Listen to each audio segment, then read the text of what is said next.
Cuman kudratullah, kami punya ayah itu meninggal di tengah berdakwah. Harapan kami beliau masuk kepada sebuah hadis yang dikatakan oleh Nabi Muhammad SAW, almar'u yamutu ala ma'asya alaih. Manusia itu akan mati sesuai gaya hidup yang paling banyak. Sampai kakak kami itu sering pulang, di rumah itu ditemukan ada seekor ular. Ular masuk ya, karena perempuan sendiri, kemudian anaknya mondok semuanya, dan saya terutama mondok saya sulit sekali untuk pulang. Jadi sebenarnya kalau kita mau cari ilmu yakin itu insya Allah selalu ada solusi dan selalu ada jalan. Berikan waktu saya 6 tahun. Kalau nggak berhasil, berarti kita kalau bahasa dagang gulung tikar. Kita berbisnis. Ayo jual beli sarung apa-apa dan sebagainya. Berbisnis, kemudian kita membantu orang yang mungkin dia bisa dalam masalah dakwah ini. Karena kita pulang membawa 3 prinsip yang diberikan sama guru kita, Al-Habib Mustafa, Ba'bud, jadilah kamu salah satu daripada 3.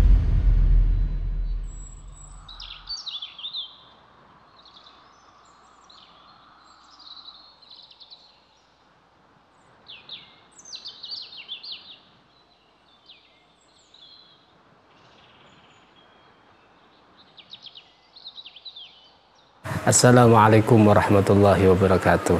Bismillah, alhamdulillah, wassalatu wassalamu ala rasulillah Muhammad bin Abdullah wa alihi wa ma'alah ma'bad. Perkenalkan, kami Al-Fakir, nama kami Ahmad Musta'in bin Ahmad Kamali. Kami lahir di Kediri pada tahun 1985 di bulan Agustus tanggal 25. Alhamdulillah, kegiatan saat ini kami ada media dakwah melalui kajian-kajian keliling, ada di masjid, ada di rumah-rumah. Dengan nikmat daripada Allah, beberapa tahun yang lalu ada pondok yang sebelumnya kita rintis madrasah, dan saat ini kami lebih fokus untuk ke pondok atau kajian-kajian keliling, mulai Riyadhus Shalihin dan lain sebagainya. Berbicara ilmu agama, alhamdulillah kami memiliki orang tua, Kiai Ahmad Kamali. Beliau memang tekun di dalam berdakwah. Beliau hingga merintis pondok itu yang kami dengar selama kurang lebih 5 tahun. Beliau mampu mendirikan pondok dengan jumlah murid sudah mencapai kurang lebih 100 laki perempuan, belum madrasahnya dan lain sebagainya. Kegigihan beliau luar biasa. Cuman kudratullah, kami punya ayah itu meninggal di tengah berdakwah. Harapan kami beliau masuk kepada sebuah hadis yang dikatakan oleh Nabi Muhammad SAW, almar'u yamutu ala ma'asya alaih. Manusia itu akan mati sesuai gaya hidup yang paling banyak. Wa yahsyaru ala ma mata alaih, dan bagaimana dia mati nanti akan dibangkitkan dan dikumpulkan bersama orang-orang bagaimana dia meninggal. Kalau dia meninggal dalam keadaan berdakwah, insya Allah kumpul dengan mereka orang-orang yang soleh, para nabi, para syuhada, para sholihin dan seterusnya. Beliau merintis dakwahnya luar biasa, sehingga ketika beliau hari Rebu, beliau imam sholat asar, jatuh, maka besoknya malam Jumat belum meninggal. Saat itu beliau memiliki anak, total kita bersaudara itu 8 saudara. Dan Al-Fakir kebetulan yang paling terakhir. Saat orang tua meninggal, kami masih umur 40 hari. Jadi saya tidak pernah bisa melihat beliau. Bahkan bermimpi ketemu beliau, mau ngebayangkan nggak bisa. Dan alhamdulillah kami pun tidak menemukan fotonya. Itu membayangkan beliau, kami nggak bisa. Pernah saya itu ketemu salah satu kiai di Tulungagung itu, kebetulan dia kenal sama orang tua kami. Dia mengatakan, abah jenengan itu orang wirai, nggak mau difoto. Itu yang kami cerita, yang kami tangkap. Memang kalau kita bicara hukum foto kan ada perbedaan pendapat. Ada yang mengatakan itu nggak boleh karena intinya adalah menggambar, tapi ada yang mengatakan kan beda dengan menggambar dan sebagainya. Alhasil itu orang tua kami.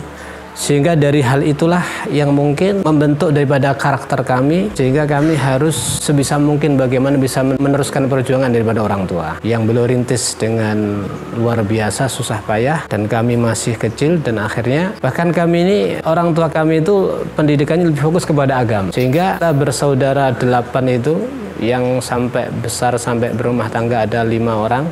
Saya punya kakak itu pendidikannya nggak lebih daripada SD. Kenapa? Karena kekhawatiran daripada orang tua kami. Kalau di luar sana nanti banyak pengaruh dan sebagainya. Kayaknya setelah tamat SD langsung mondok. Setelah itu kami langsung mondok, kemudian belajar sebagainya. Ya otomatis setelah daripada pondok, niatan terbesar kami adalah bagaimana kita menyalurkan ilmu yang telah kita dapatkan. Ya mungkin karena nuansa-nuansa itu yang selalu kami dengar sejak kecil daripada keluarga, orang tua sudah meninggal sejak saya masih bayi dan sebagainya. Maka alhamdulillah dalam benak kami sendiri pun tidak ada niatan setelah selesai SD kecuali ya memang mondok. Jadi alhamdulillah kita semoga dapat i'anah ya, pertolongan daripada Allah, kita pun targetnya mondok dan mondok. Tapi ya namanya manusia, dulu kita itu kecil mungkin orang menilai kami itu nakal, tapi mungkin ada hikmahnya. Sampai maaf kita di SD itu dapat peringkat, bukan peringkat prestasi tapi nakal. Cuman dari nakal itu membuat orang tua dan keluarga, saya punya kakak itu, ini Musta'in ini kalau mondok, pondoknya nggak ketat bahaya. Karena dari karakternya ini. Sehingga saat itu ada pondok yang sangat ketat, luar biasa. Diarahkan kepada kami, kepada pondoknya beliau Murabbi Ruhina, guru kami yang luar biasa. Semoga beliau panjang umur, sehat afiah. Al-Habib Mustafa bin Muhammad bin Tahir Ba'abud. Pondok beliau ketat luar biasa, makanya kami dimasukkan di sana. Kalau tidak di sana mungkin wallahualam bishawab. Sebenarnya orang nakal itu, kalau kami nggak ngerasa nakal, tapi orang tua atau guru SD kami menilai kami nakal. Sehingga ketika ketemuan wali santri itu masih ingat, orang tua kami dipanggil, dikasih tahu kalau Musta'in ranking 2 tapi nakal, bukan prestasinya. Ya nggak tahu nakalnya kayak apa ya, anak kecil zaman dulu itu. Kemudian alhamdulillah mondok di beliau Habib Mustafa yang luar biasa, ketat dan sebagainya, peraturannya luar biasa, sehingga semoga bisa merubah daripada karakter kami. Dan kami sangat terkesan dengan beliau Murabbi Ruhina Al-Habib Mustafa bin Muhammad bin Tahir Ba'abud. Beliau itu kalau dawuh memberi nasihat, benar-benar nasihat beliau itu masuk ke hati kami. Kami merasakan kok begitu luar biasa. Apa sih makanan beliau? Kok nasihat itu benar-benar merasuk. Beliau itu punya peraturan kita nggak boleh keluar pondok. Saking kita bagaimana berusaha untuk mentaati beliau, kita ini keluar daripada gerbang pondok itu seperti berdosa. Demikian kalau seandainya kita izin, misalkan keluar mau ngambil baju misalkan, kita cuma ngambil baju, nggak berani mampir di toko dan sebagainya. Padahal anak pondok ini kan paling suka makan. Maaf, kalau keluar kadang-kadang jadi alasan. Pamitnya ambil baju tapi ke toko beli ini sebagainya. Ini pengaruh daripada didikan beliau luar biasa. Alhamdulillah kami bisa menempuh pelajaran, mendapatkan pendidikan yang luar biasa daripada beliau Habib Mustafa selama kurang lebih 8 tahun di Pondok Pelem Maisan Mojo Kediri. Memang alhamdulillah, lebih kami juga bersyukur lagi kita ini punya ibu yang semangat untuk anaknya dipandaikan seputar agama. Kami kakak laki, kakak perempuan semuanya harus mondok. Bahkan beliau rela di rumah selalu sendiri, anaknya mondok semuanya. Kalau kita bicara nikmat, orang tua itu apalagi perempuan, ya ditemani sama anak, karena dia punya sawah, dia harus ke sawah, harus ini sebagainya. Tapi beliau lakukan sendiri, ya apa supaya anaknya benar-benar bisa maksimal mendapatkan ilmu. Sampai kakak kami itu sering pulang di rumah itu ditemukan ada seekor ular masuk, ya karena perempuan sendiri, kemudian anaknya mondok semuanya, dan saya terutama mondok saya sulit sekali untuk pulang. Dari kegigihan itu mungkin karena gesekan selama beliau mengawal daripada suaminya, ayah kami, mungkin dari itulah beliau punya tekad yang kuat, semangat dan penuh dengan kesabaran supaya kami bisa memaksimalkan belajar di pondok walau sangat terbatas sekali dalam pembiayaan. Jadi kalau kami mondok di Habib Mustafa itu pondoknya kan kampung, kemudian biayanya ditekan karena rahmat daripada guru kami Habib Mustafa, beliau nggak mau biaya mahal dan sebagainya. Tapi ketika kami akhirnya ada tawaran dari beliau untuk mondok di Habib Taufik dengan sistem yang luar biasa, teman-teman kami adalah orang-orang yang kaya, ya kami harus dengan jerih payah sampai kita bagaimana jual rumah untuk bisa mondok. Jadi gini, ketika alhamdulillah kami bisa menyelesaikan kurang lebih 8 tahun di Pondok Habib Mustafa. Kita bisa sedikit ikut bantu khidmah ngajar di beliau selama 2 tahun. Waktu itu beliau ada rencana untuk memberangkatkan putra beliau Al-Habib Syekh bin Mustafa Ba'bud untuk mondok di Pasuruan, kita nggak ada harapan ke Pasuruan karena biaya kita nggak mungkin. Padahal dorongan beliau kalau bisa bukan sekedar di Pasuruan, Habib Taufik mungkin sampai ke Yaman, Hadramut, Habib Umar bin Hafid, ataupun di Tarim, Rubat Tarim, Habib Sultanul Ilim, Habib Salim Asy-Syatiri. Akan tetapi kita nggak ada harapan. Kita berangkat mondok ya seperti biasa kita setelah liburan Syawal itu, Idul Fitri itu kita berangkat. Beliau bertanya kepada kami, Ustain, nggak pengen mondok ke Pasuruan? Maka jawab kami bukan pengen, sangat sangat pingin. Ya, artinya memang ini dari hati kami kepingin. Cuman kita tahu sendiri, kita sadar kita ini sangat terbatas di dalam masalah biaya. Sehingga dari itu beliau mengatakan, ya sudah kalau gitu coba izin sama orang tua. Akhirnya kita pulang. Kita ngomong sama orang tua, apa jawabannya? Ya nggak boleh. Bukan karena nggak setuju, bukan karena biaya. Sehingga kami ngerayu. Kami merayu kepada ibu, ya Pak, kita mondok ini, jangan khawatir, insya Allah biaya cukup. Gak kuat ngeragati ya bahasa dulu ya. Karena terlalu jauh biayanya. Saat itu di Habib Taufik awal itu per bulan 250.000. Untuk uang daftar itu kurang lebih 250.000 juga. Dan kita waktu mondok di Habib Mustafa itu, ibu kami cuma mengeluarkan satu bulan kurang lebih 50.000 sama beras 10 kilo. Kan kita masak sendiri. Artinya nggak banyak, di bawah 100. Tapi harus biaya 250.000 dari mana perempuan? Janda dan hanya menunggu hasil daripada panen tanaman yang ada di sawah. Makanya jawabannya cuman nggak bisa. Tapi karena ngeliat kita gigih ngerengek, kita sampai menangis ya, sampai nggak tidur dan sebagainya. Malam saya sampai waktu itu hafalkan surat apa itu, saya lupa itu surat apa itu, amma yatasalun apa, supaya saya dapat izin dan sebagainya. Akhirnya dikasih izin. Cuman beliau cuma mengatakan tak kasih izin, cuman tak biayai bisa makan 1 bulan dan uang daftar. Dan itu nggak ada. Saya bilang, alhamdulillah siap. Padahal seandainya kalau kita berangkat beneran nyampe sana, kita kan perlu kitab. Kitab dari mana? Dan di sana di beliau itu metode baca kitabnya bagus. Jadi kalau mondok di Ustaz Taufik itu kita kewalahan beli kitab. Nah, akhirnya tanpa sepengetahuan ibu, sepenting kita bisa berangkat, dibekali uang saat itu 500.000 bisa untuk biaya daftar masuk pondok dan makan 1 bulan. Maka untuk beli kitab di luar pengetahuan ibu, saya ngutang sama teman. Sepenting saya bisa bertahan di sana. Saya berangkat ke sana simple rumusnya. Sepenting saya bisa di sana, entah mungkin tahun itu kalau seandainya saya nggak mampu untuk biaya per bulanan, mungkin saya khidmah. Ya apa caranya?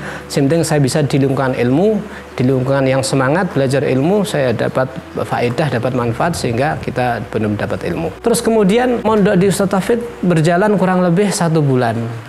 Bulan berikutnya ada waktu pembayaran. Nah ini kita mulai mikir. Nah akhirnya ketika ibu tahu hasil sebagainya, ibu bilang ke kami, ya wis, aku dapat warisan rumah dapur maksud kami ya. Ibu kan asalnya dari Blitar Kebun Agung. Jadi salah satu warisan dari orang tua beliau dapur. Rumah dari kayu jati. Cuman yang karena di dapur kena api waktu masak kan jadinya hitam, dijual sulit. Tapi qudratullah waktu kita ada di pondok dijual bisa laku dengan harga yang mahal. Jadi waktu itu setelah kurang lebih kami ada di Pasuruan mungkin berapa ya, 3 bulan kami belajar di Masjid Mutola'ah. Itu sambil menangis lah, berebes kalau bahasa kita. Ini sudah waktunya bayar, kok nggak ada duit, nggak ada telepon dari rumah. Di saat seperti itu, tiba-tiba ada panggilan dari kantor pondok Ustaz Taufik yang mengatakan Musta'in min Kediri ayatiyah ilal idaroh. Musta'in dari Kediri datang ke kantor. Saya langsung bergegas ke kantor, ternyata di situ ada telepon dari rumah. Yang waktu itu nelpon saya punya kakak lelaki, Mustafa namanya. Saya telepon, alhamdulillah pawone payu, dia bilang seperti itu. Ya Allah, lega ya, bisa bayar 1 bulan itu. Pahwane payu. Akhirnya ya sudah. Dan alhamdulillah setelah dari penjualan dapur itu kita bisa bertahan mondok. Lantas setelah itu berikutnya bagaimana? Subhanallah. Ibu kami bercerita waktu kami pulang. Di saat butuh biaya yang banyak tidak terjadi sebelumnya atau mungkin setelahnya. Apa maksudnya? Ibu itu perempuan. Dia harus ke ladang nanam. Waktu itu jagung. Kita pasti tahu ya perempuan kekuatannya tidak sama dengan yang laki. Dari segi apapun. Waktu itu waktu masih kita butuh biaya di Pasuruan dengan biaya yang tinggi. Buat kami itu kami anggap tinggi. Bahkan saya punya prinsip, kami mondok di Pasuruan itu membayar dengan darah. Saya bilang seperti itu. Tapi justru daripada itu mendorong kepada kami untuk belajar dengan maksimal. Makanya alhamdulillah waktu itu di Ustaz Taufik ada 3 jurusan. Beda dengan sekarang. Ada lughah, bahasa, mendalami bahasa. Dengan acuan Alfiyah Ibnu Malik 1000 itu nazam, kemudian ada balaghah, kemudian ada yang berkaitan dengan bahasa. Dan juga ada syariat. Acuan hafalannya adalah kitab Zubat Nadham fil Fiqh Madhab Syafi'i. Kemudian ada kitab-kitab yang lain seputar tentang fikih, usul fikih, qawaid fikih dan sebagainya, dan juga Al-Qur'an. Alhamdulillah waktu itu karena saya punya prinsip, saya di sini membayar itu dengan darah. Artinya ibu itu dengan jerih payah yang berdarah-darah. Sehingga saya harus membalas bayaran daripada ibu saya, belajar juga berdarah-darah. Akhirnya kami ikut dua. Saya langsung sekaligus ikut dua, ikut lughah sama ikut syariat. Walaupun pada akhirnya sebenarnya mungkin dalam hati itu kita nyesel. Kenapa kita nggak bisa maksimal di salah satu? Tapi karena itu tadi dorongan daripada itu, dan kita terlanjur masuk. Dan alhamdulillah qudratullah, Allah berikan kemudahan. Dalam waktu 2 tahun kita bisa menyelesaikan daripada 2 jurusan tersebut, syariat sama lughah. Sehingga kami dapat ijazah dari Ustaz Taufik. Yang syariat waktu itu dikasih jubah warnanya biru. Adapun yang lulus daripada lughah kami dikasih sorban. Dari sebab itu subhanallah ibu kami pun juga bercerita kepada kita, alhamdulillah tidak terjadi sebelumnya dan setelahnya. Kita nanam jagung itu, kata beliau, ranking 1 kalau bahasa orang. Jagungnya besar, kemudian kalau bahasa Jawanya muput. Wohnya muput itu sampai ujung itu jagung semua. Janggelnya itu nggak kelihatan. Dari itu, subhanallah, saat butuh membiayai biaya kami waktu mondok. Alhamdulillah setelah 2 tahun, tapi setelah 2 tahun waktu itu kita masa khidmah. Kitab kita sebagian diberikan sama pondok, tapi waktu itu kita khidmah untuk membantu ngajar dan kemudian menjadi pengurus sebagainya. Itu pun menanam jagung, menanam ini tidak seperti sebelumnya. Jadi sebenarnya kalau kita mau cari ilmu yakin itu insya Allah selalu ada solusi dan selalu ada jalan. Iya, setelah kita selesai ada di Habib Taufik kurang lebih 3 tahun. Banyak motivasi yang kami dapat dari beliau. Dan juga banyak ilmu yang kita dapat daripada beliau. Kalau kami selama belajar di Habib Mustafa 8 tahun, benar-benar kami merasakan tarbiyah masalah istiqomah, disiplin masalah ibadah. Ya, ini masalah baca wirid, ketertiban membaca doa fajar, wirdul latif, yasin, dan yang lain sebagainya, luar biasa. Kemudian ditambah kami ada di Habib Taufik, kita mendapatkan tambahan banyak ilmu dari berbagai sudut. Mulai fikih, mulai balaghah, qawaidul fiqhiyah, bahkan tentang masalah perselisihan, mungkin paham-paham di luar ahlus sunnah wal jamaah sebagainya, kami pun juga mendapatkannya. Nah, setelah itu kami selalu dimotivasi dan didorong sama guru kita. Ya, memang ada sebuah makalah atau apa, semangat guru itu akan menjalar kepada muridnya. Semoga kami muridnya ya, walaupun kita ini banyak salah, banyak tidak seperti yang diharapkan sama beliau-beliau itu. Sehingga tidak ada di dalam benak kami setelah selesai mondok dari Pasuruan itu, kecuali ya kita berdakwah sesuai daripada kemampuan kita. Dan beliau selalu motivasi, kamu berdakwah itu nanti pasti menemukan banyak omongan-omongan. Satu, kamu dianggap masih kecil, masih muda, dianggap sok pinter dan sebagainya. Itu kata beliau itu rabuk. Rabuk itu pahit, mungkin tidak enak, tapi menyehatkan. Dan itu benar terjadi. Dan alhamdulillah kami setelah pulang daripada pondok beli kitab-kitab kurikulum yang ada di Pasuruan. Maksud kami kalau bisa ya kami buat pondok atau ya minimal madrasah atau pondok sebagainya. Karena di antara dorongan daripada beliau kepada kami, beliau mengatakan an afrah minkum, saya bangga suka kepada kamu kalau kamu itu punya murid yang kemudian bisa baca kitab. Karena kalau dia murid bisa baca kitab, dia bukan sekedar menjadi konsumen, bukan sekedar dia cuma cari bahan tambahan kajian dari Ustadz Fulan, tapi dia bisa memberi makan kepada masyarakat. Dan itu anfa. Nah, dari dorongan itulah setelah kami pulang dari sana, tidak ada lain kecuali kami pengen buat madrasah dulu. Karena pondok yang didirikan sama orang tua kami sebelum kami pulang dari pondok sudah berakhir ya, pondok tidak berlanjut. Sebenarnya bertahan, cuman kemudian tidak berlanjut. Sehingga kami harus merintis yang baru lagi. Tapi ya gitu, kita buat metode membaca kitab misalkan yang kita dapat dari beliau, dari Ustaz Taufik atau daripada Habib Mustafa dari Pondok Pelem. Itu ya anak-anak yang belajar sama kita nggak mampu, nggak kuat karena hafalan. Ya, waktu itu ada belajar anak 10, tapi ya protol kalau bahasa Jawanya ya, satu tinggal 1. Nah, tinggal 1, kemudian kita ketemu beliau, guru kita Ustaz Taufik. Selalu ditanya, ma wadifatak fil bait? Apa tugas kamu di rumah? Alhamdulillah Ustaz, udaris, kita ngajar. Oh, Masya Allah, Alhamdulillah. Kam nafar? Berapa orang yang belajar? Alhamdulillah Ustaz, asyurah 10, fatasakot, tapi jatuh satu tinggal 1. Dan 1 ini tahun depan setelah Syawal ini nanti mau mondok, jadi sudah hancur. Maka beliau mengatakan kepada kami, al-bidayah minal ghillah, permulaan itu harus dari sedikit. Belum motivasi kepada kami, kau jangan lihat ustadz kamu seperti ini sekarang. Dulu kita nggak seperti ini. Ustadz Taufik itu yang kami dapat cerita dari alumni dan sebagainya, dulu murid 3 tapi pelajarnya beda. Ini pelajaran lain, ini lain sebagainya, telaten dan seterusnya.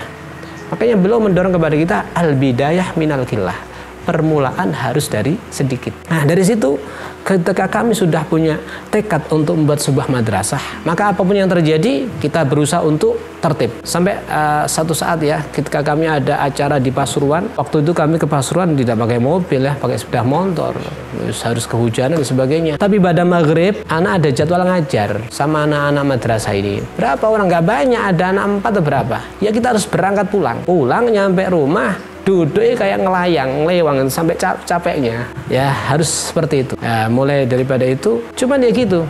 Ketika kita ngadakan belajar madrasah sebagainya, karena memang kita semuanya memulai dari awal. Kita dari segi finansial, dari segi duit tidak ada. Dari segi bisnis kita juga nggak bisa bisnis, karena sejak kecil kita di pondok. Tapi kita hanya punya tekad sebagainya. Dan bismillah, nggak tahu dah. Akhirnya kita ada inisiatif coba dakwah keluar. Ada misalkan ada kajian di luar. Kami cuma berpikir barangkali dengan dakwah di luar itu ada beberapa orang lah mau berpikir untuk ikut membantu daripada madrasah kami. Kurang lebih seperti itu. Terus akhirnya daripada kita membuat dakwah ada di luar, barangkali ada kekuatan jamaah dari luar yang membantu daripada pondok atau madrasah. Waktu itu belum sampai berpikir pondok. Tapi ya qudratullah semakin berjalan ke sini dan akhirnya setelah 1,5 tahun ya kami menikah. Kami dapat santri daripada guru kami Habib Mustafa Ba'bud. Kami menikah sama kita punya istri. Juga bukan dari latar belakang yang punya untuk ekonomi yang sama aja sudah. Kita mulai semuanya dari awal.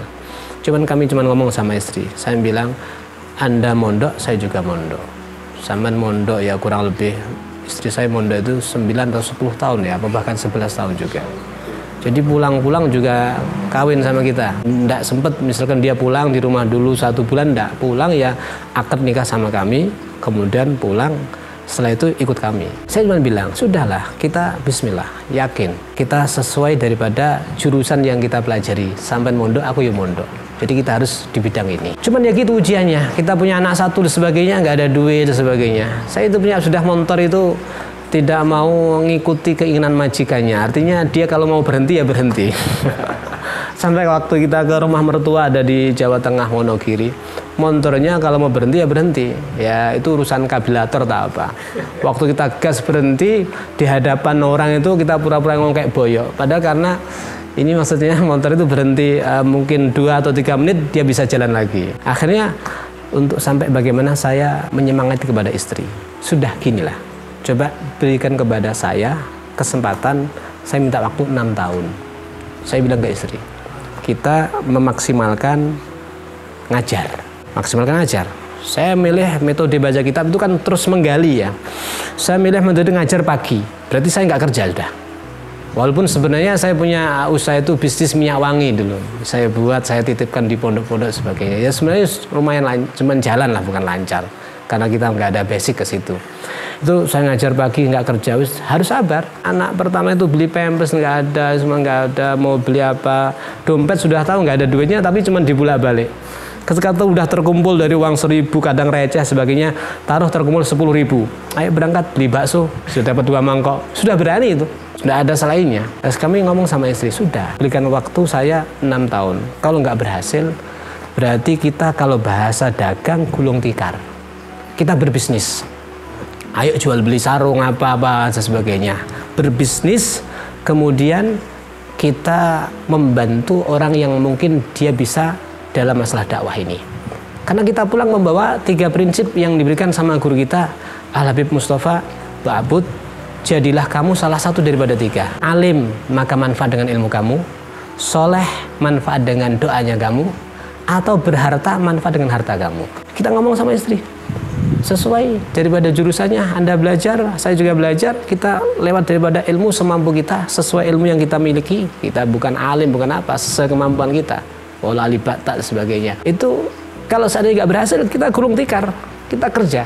Bisnis ya apa caranya kita maksimalkan, nanti ngelihat daripada siapa saudara atau yang kita kenal atau yang benar-benar berhasil dan berdakwah, kita bantu dalam segi harta. Tapi alhamdulillah qudratullah berjalan kurang lebih berapa ya, 2 atau 3 tahun, ternyata alhamdulillah sedikit ada kelihatan hasil.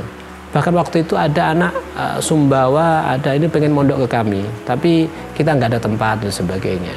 Terus kita terus bagaimana memutar, bagaimana cara metode nahwu kitab kita kenalkan. Cuman ya gitu, metode ini kita kenalkan kurang ada respect daripada masyarakat, karena menganggap kayak nggak mungkin dalam waktu singkat bisa membaca kitab gundul, karena mereka menganggap baca kitab gundul itu harus lama dan seterusnya. Sebenarnya itu tidak ada 6, kenapa 6 dan sebagainya. Ya karena saking bingung ya apa saya bisa menenangkan saya punya istri. Karena saking seringnya kita nggak punya apa-apa, nggak ada uang, nggak ada ini sebagainya. Ya Allah, sangat minim sekali. Kalau kita nggak ada apa-apa ya paling munyer kemana, baca Al-Kahfi, baca Waqiatu sambil nangis atau bagaimana sebagainya. Ya ucapan 6 tahun ini bukan karena apa ya, karena bingung cara ngomong. Tapi masih ingat saya bilang 6 tahun. Padahal waktu itu kita ada tawaran. Saya punya teman itu habaib dari NTB. Dia bilang, Ustadz ikut kami, tak buat no toko minyak wangi, buat suhul antum, buat kerja antum. Tapi antum bantu dakwah kami. Ada tanah seperti itu. Terus lagi-lagi ada teman saya ada di Kalimantan itu juga telepon, antum mau bantu anak ngajar, 1 bulan tak gaji 1.500.000. Ini tawaran yang menggiurkan ini sebenarnya. 1 bulan 1.500.000. Waktu itu saya nggak ada apa-apa, nggak ada yang mengenal dan sebagainya. Ya tapi saya tetap yakin insya Allah lah ya kita harus seperti ini. Dan alhamdulillah karena kondisi kita sejak kecil nggak ada orang tua lagi ya, karena kondisi minim ya. Artinya ketika nggak punya duit dan sebagainya ya bukan beban yang begitu berat dan sebagainya, jalan gitu aja sudah. Ya itu hanya 6 tahun itu hanya saking bingung bagaimana menenangkan daripada seorang istri.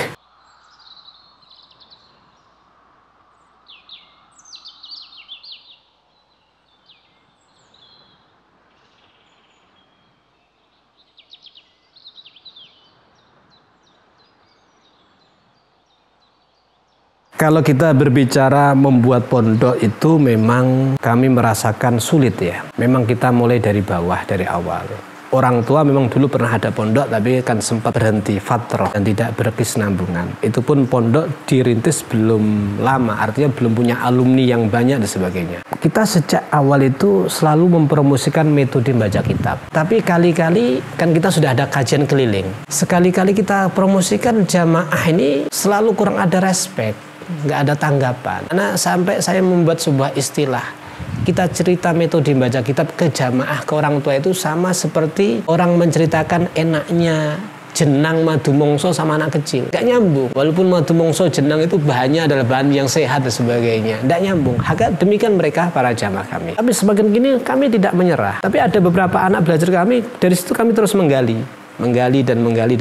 Terus dan juga dari keterbatasan kami, nggak ada duit biaya untuk mendatangkan guru yang membantu kepada kami ngajar di waktu pagi. Karena memang kami bismillah totalitas kami keluarkan waktu pagi yang harusnya kerja itu ya. Walaupun kita sudah punya anak harusnya. Untuk ngajar itu karena nggak ada duit dan juga kita nggak ada orang yang bisa untuk kita ajak ngomong masalah ini. Ya saya harus berpikir keras. Artinya berarti supaya dia cepat jadi guru itu pelajarannya sepenting bisa baca. Setelah baca bisa nulis, setelah itu langsung belajar nahwu shorof, praktek nahwu shorof, praktek dan seterusnya sampai dia bisa baca kitab, akhirnya masuk fikih dengan cepat. Nah terus kemudian alhamdulillah di beberapa tahun yang lalu ada anak pengen mondok. Waktu itu corona kan kegiatan belajar di luar berhenti. Anak ini ngerasa nggak ada kegiatan main mondok. Ya sudah silakan. Dan sebelumnya memang qudratullah ya ada salah satu jamaah kita. Jamaah ini sebenarnya pengen gabung ngaji sama kita. Cuman banyak orang itu menyebar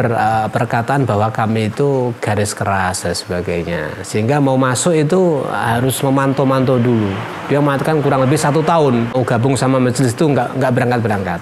Tapi akhirnya waktu berangkat pertama, waktu itu saya bahas masalah siwak. Loh, dia berkata, ini bukan aliran keras dan sebagainya. Hadir berikutnya udah bawa siwak, pengen bagi-bagi siwak. Itu salah satu Abdullah yang gabung sama kami. Akhirnya kita terus bercerita, kita motivasi, jagongan dan sebagainya. Akhirnya sampai beliau mengatakan kalau ada yang siap mondok dengan metode Anda jenengan baca kitab itu, makanan total kami yang menjamin. Nah, setelah ada orang bilang seperti itu, kita nawarkan pondok kan akhirnya kita mau ngajak mondok, lokasi belum ada. Orang-orang kita ajak memikirkan bangun lokasi, jawabannya nggak enak. Pondok yang biasa niku apa iku ono santri dhisik lagi mikir bangunane. Ojo bangunan dhisik santri nurung enek. Pokoknya sulit lah untuk menerangkan kepada mereka itu. Dan setelah ada orang ini, akhirnya saya berani ngomong di majelis, ayo mondok, kita punya metode baca kitab, makan gratis. Sampai saya bilang makanannya lebih enak daripada makanan saya sehari-hari. Anak-anak kadang-kadang grameh, kadang-kadang ini sebagainya. Enak itu. Nah, karena sebab orang tadi, ya semoga Allah panjangkan umur beliau, Masya Allah, Allah mudahkan urusan beliau. Dan sampai hari ini belum masih menjamin kebutuhan pondok itu. Karena itu akhirnya ada anak mondok. Ada mondok, kita ajarkan metode baca kitab tadi. Alhamdulillah kurang lebih 6 bulan dia bisa baca kitab gundul. Langsung kita taruh di majelis untuk baca kitab gundul. Karena waktu itu mungkin belum ada proyektor atau kita belum bisa menyeting ya. Kitab gundul kita taruh di HP, PDF, baca di HP gundul. Tapi akhirnya dengan terjemah yang bagus, masyarakat mengatakan, oh gak mungkin deh 6 bulan iso gundul. Paling sing diwaca terjemah itu. Kitab gundul itu maksud kami kitab tanpa ada harokat, tanpa ada makna, tanpa ada apapun, anak bisa menerjemahkan, membaca harokat dengan benar. Karena dalam bahasa Arab itu perbedaan domah sama fathah itu sudah maknanya sudah lari sejauh-jauhnya. Karena domah itu atau rofa itu pelaku, kalau fathah atau nasab itu biasa menjadi sasaran. Jadi keliru harokat maknanya sudah lari sejauh-jauhnya. Makanya kalau orang bisa istilahnya bisa membaca kitab gundul, nggak ada harokat tapi bisa harokatnya benar, berarti nahunya sudah masuk. Apalagi dia sudah sekaligus bisa menerjemahkan. Sehingga dari sini ya bahasa kita kok bisa baca kitab gundul dan menerjemahkan itu luar biasa. Alhamdulillah kami menganggap metode itu berhasil. Jadi anak itu akhirnya dia bisa membaca kitab. Kemudian mulai ada yang tertarik, pondok sebagainya. Ya sudah, setelah ada anak yang bisa seperti itu, tinggal kita maksimalkan di fikih. Jadi dia mulai belajar fikih. Di tahun berapa itu kami pernah dipanggil datang ke Pasuruan untuk ikut seminar belajar fikih muamalah. Waktu itu didatangkan guru langsung daripada Madinah, murid Abiyah Sayyid Muhammad Zain bin Ibrahim bin Semit. Ya, itu yang menyusun kitab Taqriratus Sadidah. Itu beliau juga menyusun kitab Taqriratus Sadidah masalah muamalah.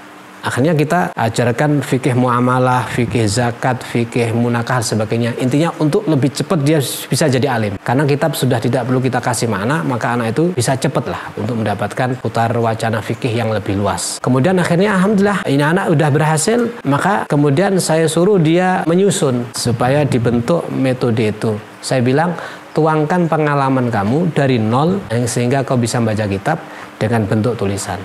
Nah ini akhirnya kita semuanya dari dulu akhirnya kita semuanya selalu uji coba pakai ini sebagainya. Tapi pada akhirnya kita simpelkan sebenarnya pakai jurumiyah matan itu cukup. Cuman yang penting ada tadbik, pemeragan dan ada pendamping. Terus kemudian ya memang pasti harus ada tambahan-tambahan ya. Tambahan kita bahasanya ada faedah, ada tambahan-tambahan yang harus ditulis dan sebagainya. Jadi alhamdulillah karena sudah dirasa berhasil. Kemudian yang baca kitab bukan cuma satu anak itu tadi, ada tambah lagi. Dan anak yang pertama bisa baca kitab itu kita share kitab yang lain, kita tampilkan di kajian kalau seandainya kami ada udzur, sehingga orang semakin percaya. Wow, ternyata nggak settingan. Buktinya makalah yang disampaikan itu sudah dari kitab ini sebagainya. Nah, setelah mungkin orang mulai tahu kalau itu memang berhasil, kemudian sekitar 2 tahun yang lalu kami terus caranya bisa memaksimalkan menyebarkan metode ini, maka ada yang usul dikasih formal. Nah, akhirnya kita bergabung dengan formal hingga hari ini. Ada dengan formal hingga hari ini, cuman kita masih gabung. Jadi kalau gabung itu kita gabung ke salah satu pendidikan formal yang ada di Wates, Kiai Abdullah Adlan Al-Minhaj. Itu cuman kami rasakan hari ini masih ada kesan bahwa kita formalnya itu paket, dianggap gak serius. Padahal kita udah datangkan guru dari luar, mulai bahasa Inggris, bahasa Indonesia, matematika, IPA kita datangkan. Cuman cara belajarnya ya duduk, kalau perempuan ya pakai pakaian perempuan, gamis, kalau laki ya pakai pakaian laki itu sebagainya. Dianggap belum maksimal. Harapan kami sebenarnya gini, metode baca kitab itu bisa mengantar kepada alim dengan waktu yang singkat. Sehingga kalau seandainya bisa tersebar, itu manfaatnya insya Allah akan jauh lebih banyak. Maka daripada itu kita berharap dalam waktu dekat kita bisa membuat formal sendiri sehingga metode semakin tersebar. Kalau saat ini alhamdulillah kita tahun ini mendapatkan tambahan santri 19 hingga 20. Itu pendapatan tahun yang paling banyak. Pendapatan santri yang paling banyak. Karena kita membuka formal kan 2 tahun yang lalu. Waktu kita buka awal itu saya lupa sekitar berapa dapat ya, 7 atau berapa. Itu pun ada yang nggak kerasan. Kemudian tahun yang kedua itu naik lagi. Itu pun juga ada yang nggak kerasan. Tapi alhamdulillah tahun ini semoga ini sampai hari ini anak yang mondok 19 itu kayaknya kerasan semua insya Allah. Ya sudah, sekarang ketika ada santri baru kita kan pasti berpikir menambah kelas. Kan seperti itu ya. Dan nambah kelas pun akhirnya yang kita pakai santri yang mondok sekitar sudah 3 tahun sudah bisa ngajar. Seperti perempuannya alhamdulillah hari ini malah ada anak 10 yang belajar itu santri baru, berarti kelas awal ini ada 10, padahal tahun kemarin kan kelas awal namanya ya, itu cuma ada 3, tahun ini ada 10 ini bahkan ada 5 yang semangat. Akhirnya kita buat sekolah percepatan, namanya sekolah unggulan gitu ya, jadi anaknya bisa dipacu, itu kita sisihkan ada anak 5, sisanya ya berjalan sesuai kurikulum. Adapun kita kalau kesini lebih fokus kepada pembelajaran nahwu shorof, artinya misalkan kita pagi belajar 3 jam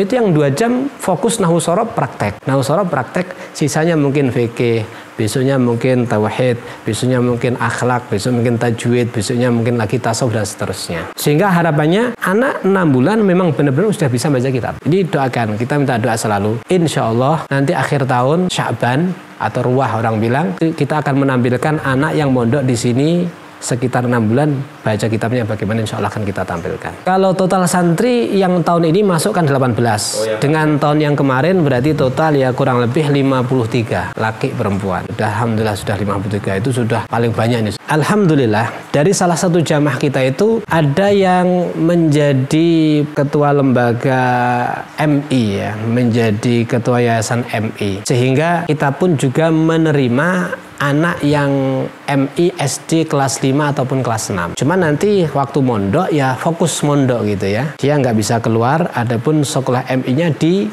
yayasan daripada salah satu jamaah kita. Terus kemudian nggak perlu datang, tapi absennya udah diisi insya Allah ya. Itu nanti tinggal waktu ujian aja, sebelumnya belajar percepatan terus nanti ikut ujian dan seterusnya. Itu sudah ada satu anak yang menjalankan dengan cara seperti itu. Sebenarnya hasilnya juga bagus. Anak itu berarti sekarang sudah lulus dia. Datang ke sini waktu kelas 5. Berarti mondok kurang lebih sudah 1,5 tahun. Dia sudah hafal kitab itu 200 lembar lebih atau bahkan hampir 300 kitab gundul. Hafal kitab maknanya ya, yang saya maksud hafal maknanya sudah 300. Cuman karena memang dia masih kecil, cara penjabaran penjelasannya tidak seluas kalau sudah usianya mungkin kelas 2 MTS atau bahkan kelas 3. Sebenarnya kita fokusnya lebih ke SMP kelas 1. Karena di usia itu sudah bisa untuk kita ajari masalah kitab. Dia lebih nyambung dengan nahwu shorof. Kalau terlalu kecil kurang. Dan juga kami terus terang aja kita belum punya tenaga untuk ngurus yang kecil. Karena yang kecil kan agak repot juga. Jadi sementara kita masih menerima kelas 5 atau 6 MI ataupun kelas 1 MTS, SMP ataupun aliyah. Dan untuk hari ini yang paling banyak mondok kelas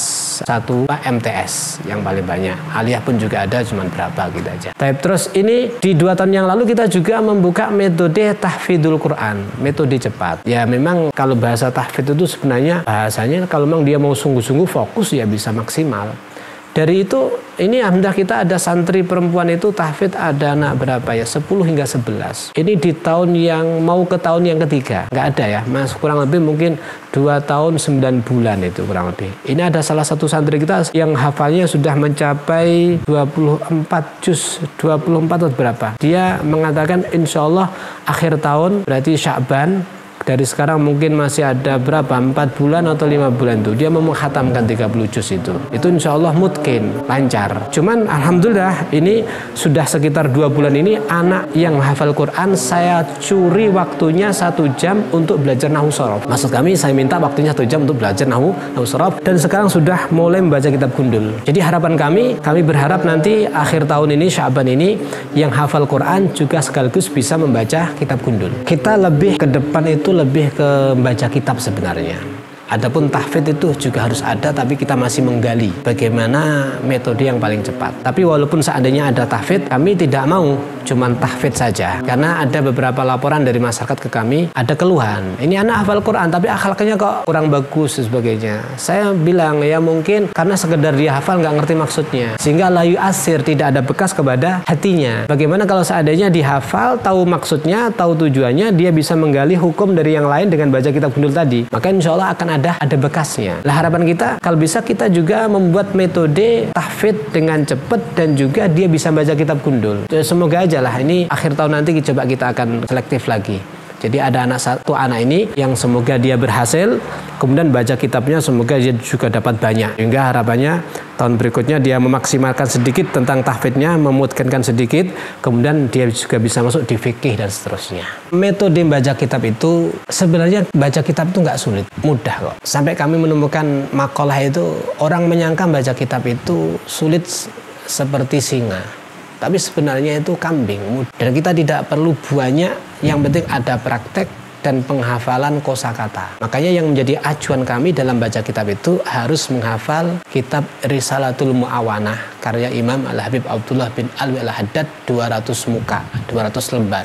Ya, 100 lembar. Kalau wolak-walik kan berarti 200 muka. Itu kalau sudah hafal itu maknanya berarti sudah banyak kosakata yang ada dalam hatinya. Sehingga kemudian setelah itu kita ajak masuk ke fikih. Dia akan lebih mudah. Dia masuk ke fikih Safinah berikut daripada syarahnya, naik lagi. Sehingga mengantar anak untuk alim lebih cepat. Maka daripada itu kita sekarang masih menggali. Setelah anak bisa baca kitab cepat, kemudian dia bisa masuk di fikih dengan penguasaan yang cepat. Langsung makanya dari situ kita hari ini anak kita suruh menghafalkan matan. Matan itu untuk pemondasian daripada fikih, matan fikih. Harapannya dia kuat di dalam fikih, dia kuat di dalam masalah hukum yang sudah dibekali dengan membaca kitab dengan sempurna. Intinya yang jelas, baca kitab tidak sulit, mudah. Cukup pakai jurumiyah. Kita sudah bentukkan dengan bahasa Indonesia, kemudian dibantu dengan kosakata daripada menghafal makna Risalatul Mu'awanah yang mufradatnya fi'il dan isim sudah kita sisihkan, tinggal menghafal dan ditambah tasrif, ditambah qawaidus sarfiyah dan praktek setiap hari, insya Allah nggak lama sudah bisa baca kitab dan bisa mengantar kepada fikih, segera jadi orang alim dan bermanfaat insya Allah.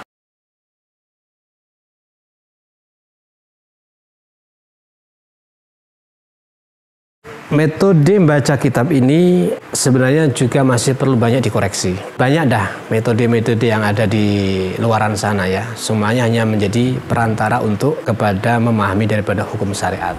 Kalau kita lihat dalam beberapa hadis, kita itu diperintahkan untuk mencintai bahasa Arab. Kenapa? Karena bahasa Arab itu bahasanya Al-Quran, bahasa daripada ahlu surga dan sebagainya. Artinya kalau kita kepingin memahami syariat dengan total, maka kita harus menguasai bahasa Arab. Dan bahasa Arab itu perantaranya di dalam adalah nahwu sorof. Berarti kita misalkan menciptakan metode ini berarti hanya kepingin mengantar untuk para pemuda umat Nabi Muhammad SAW atau siapapun dari umat Nabi Muhammad untuk dia bisa mendalami daripada syariat, daripada agama, dan semoga harapan itu bisa membahagiakan kepada Nabi Muhammad SAW. Tidak ada yang membahagiakan kepada Nabi kecuali Anda ini faham dengan agama. Karena Nabi mengatakan innama bu'istu mu'allimah. Saya itu tidak diperintahkan, diutus oleh Allah kecuali sebagai pengajar. Kalau Anda mau mengajar kan otomatis harus punya ilmu. Kecuali kalau Anda cukup untuk pribadi Anda nggak perlu alim. Tapi kalau Anda nanti harus berdakwah sebagainya harus punya ilmu yang luar biasa yang banyak. Maka salah satu perantara adalah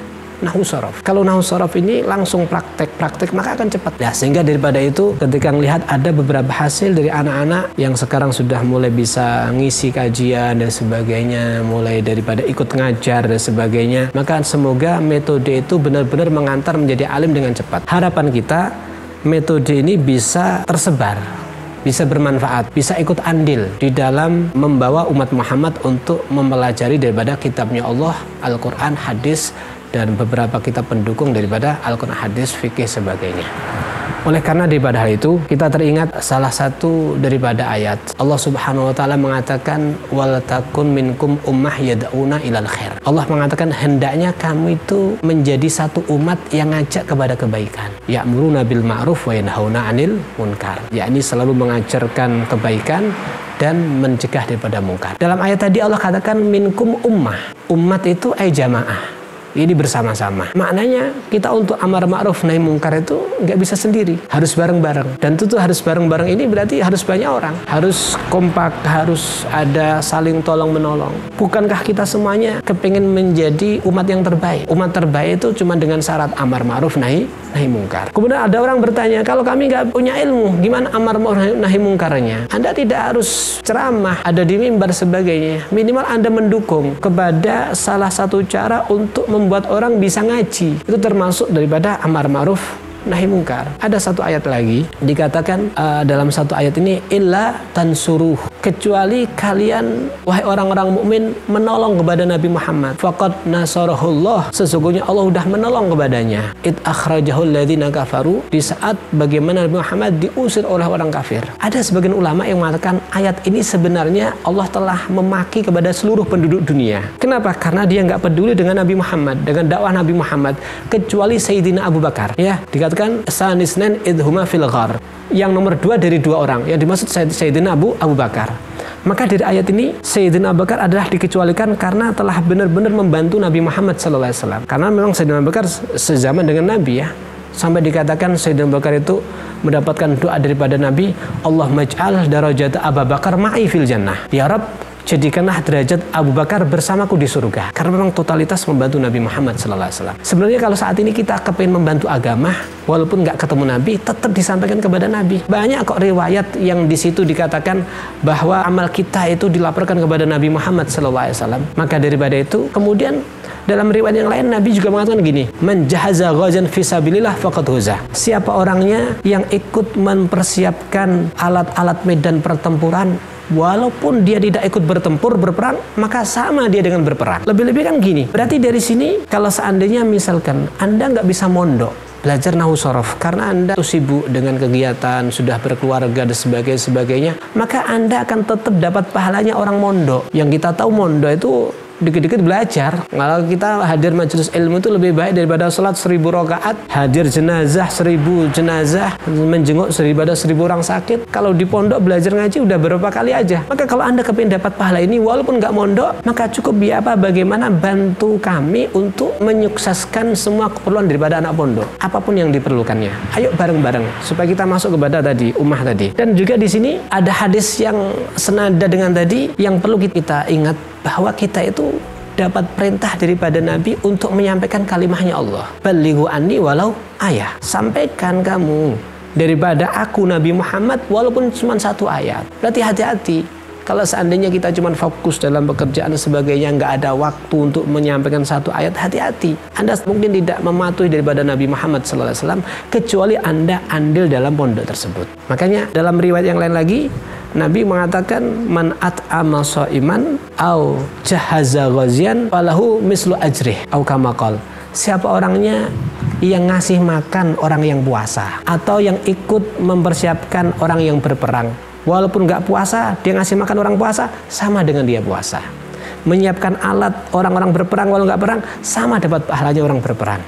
Berarti juga menyiapkan alat-alat yang dibutuhkan oleh para guru untuk ngajar di madrasah, di pondok, di musola yang ada di pondok, di masjid pondok sebagainya, walaupun nggak mondok, sama Anda seperti mengajar atau belajar. Terus kemudian yang perlu kita perhatikan, yang harus kita ingat ya, alhamdulillah kalau kita bisa membuat satu metode pengantar anak untuk jadi alim, kemudian hari dia harapannya bisa ngajar, atau kalau seandainya ngajar ya minimal manfaat kepada dirinya sendiri gitu. Kalau dia bisa ngajar kan berarti apa? Dia bisa berdakwah, kasih manfaat kepada orang lain. Apalagi seandainya nanti dia juga buat pondok atau metode itu diajarkan kepada muridnya, yang muridnya juga bisa membaca kitab, diajar lagi dan seterusnya. Jadi metode membaca kitab ini mungkin bahasanya adalah metode untuk membuat robot, yang robotnya bisa membuat robot. Ini jauh pahalanya akan lebih menyebar luar biasa. Cuman ya bagaimana bantu kami untuk supaya metode ini bisa digemari sama masyarakat, bisa dikehendaki sama masyarakat, bisa dikonsumsi sama masyarakat, sehingga manfaatnya bisa tersebar dengan luas, tersebar dengan kemana-mana gitu. Jadi yang jelas sekali lagi kami mengajak kepada siapapun daripada umat Muhammad SAW, coba kita perhatikan daripada ayat dan hadis Nabi Muhammad, bahwa ayo sisihkan waktu untuk kita menjadi penyambung lidah daripada ilmu dan sunnah Nabi Muhammad SAW dengan kemampuan kita. Tapi kalau seandainya kita keterbatasan waktu dan sebagainya, mari gabung bersama kami mewujudkan pondok yang bisa memberikan kenyamanan, anak bisa belajar dengan baik dan bisa maksimal di dalam mereka mencari ilmu sehingga menjadi orang bermanfaat di kemudian hari. Ada lagi dalam kitab Riyadhus Shalihin riwayat daripada Abu Musa, itu Nabi mengatakan likulli muslim shadaqah. Orang Islam itu harusnya dia bersedekah. Itu perintah Nabi Muhammad. Kemudian sahabat itu bertanya, "Qal ara'ait ilam yajid ya Rasulullah." Gimana kalau seandainya nggak ada yang disedekahkan ya Rasulullah? Maka Nabi mengatakan kalau nggak ada yang disedekahkan berarti ya'mal biyadeh atau yaktasib biyadeh.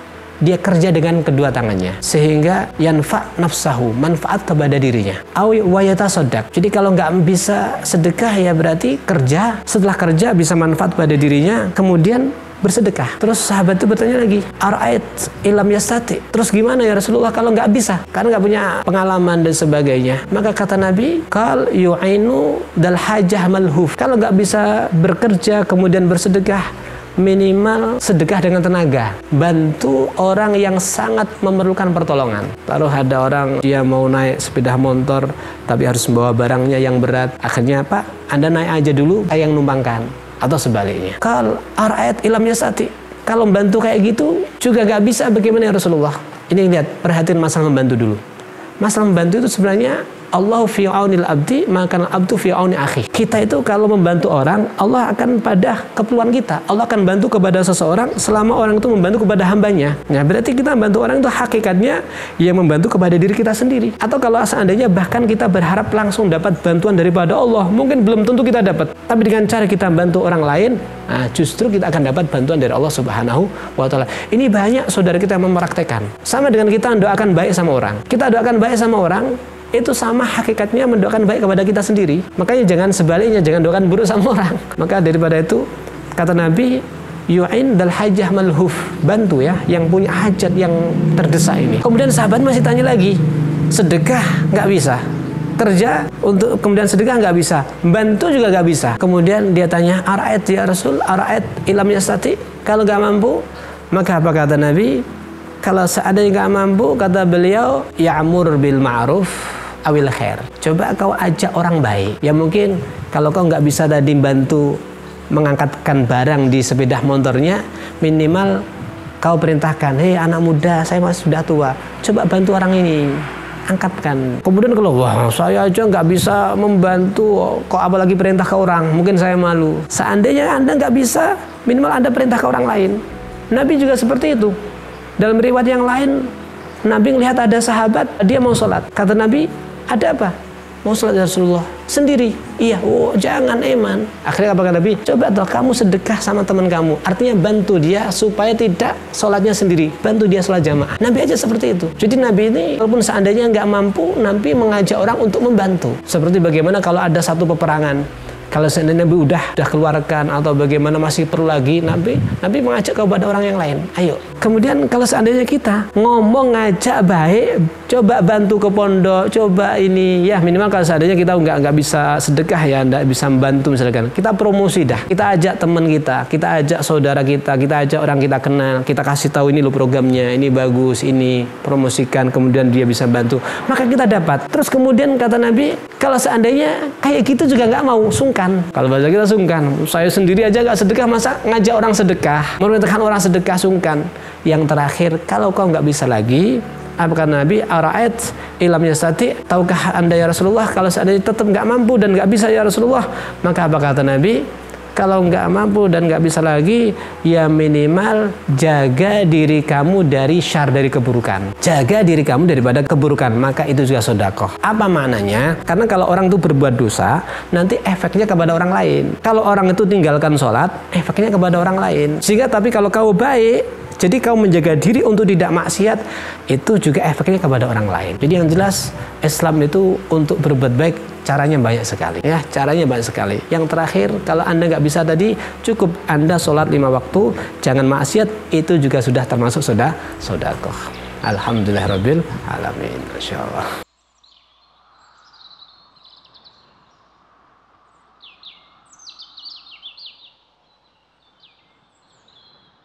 Alhamdulillah, saya ucapkan terima kasih kepada channel Pecah Telur yang telah menjembatani kami untuk sedikit bercerita daripada perjalanan dakwah kami. Semoga karena membantu kami, Pecah Telur benar-benar mendapatkan keberkahan dari Allah Subhanahu wa taala. Sesuai daripada yang disebutkan tadi, Allah fi aunil abdi maka abdu fi auni akhi. Senantiasa Allah akan menolong kepada hamba selama hamba itu menolong kepada orang lain. Yang jelas semoga Pecah Telur ikut andil dalam berdakwah, menyiarkan daripada ini metode membaca kitab, pondok, dan juga menyeru kepada kaum muslimin dimanapun berada untuk ayo bagaimana bersama-sama kita berpikir tentang kemaslahatan daripada pondok tersebut. Sekali lagi jelas pondok itu bukan milik kami pribadi, ini adalah milik daripada umat Muhammad SAW. Kepada siapapun yang tergerak hatinya, ayo sisihkan tenaga, waktu untuk bergabung atau minimal sebarkan informasi kami sebagai bentuk kita patuh kepada Nabi Muhammad SAW. Semoga dengan hal itu nanti kita layak di akhirat, tangan kita digandeng oleh Nabi Muhammad SAW untuk diajak minum telaga kausar beliau, dituntun dalam Shirathul Mustaqim hingga masuk kepada sebuah surga yang di situ ada Nabi Muhammad SAW. Dan kemudian saya pribadi atas nama Ahmad Musta'in dari Pondok Al Khairat Kediri benar-benar ucapkan terima kasih sekali lagi dan berharap kepada antum siapapun kaum muslimin dukung kami terima kasih. Kurang lebihnya dari kami seperti itu. Assalamualaikum warahmatullahi wabarakatuh.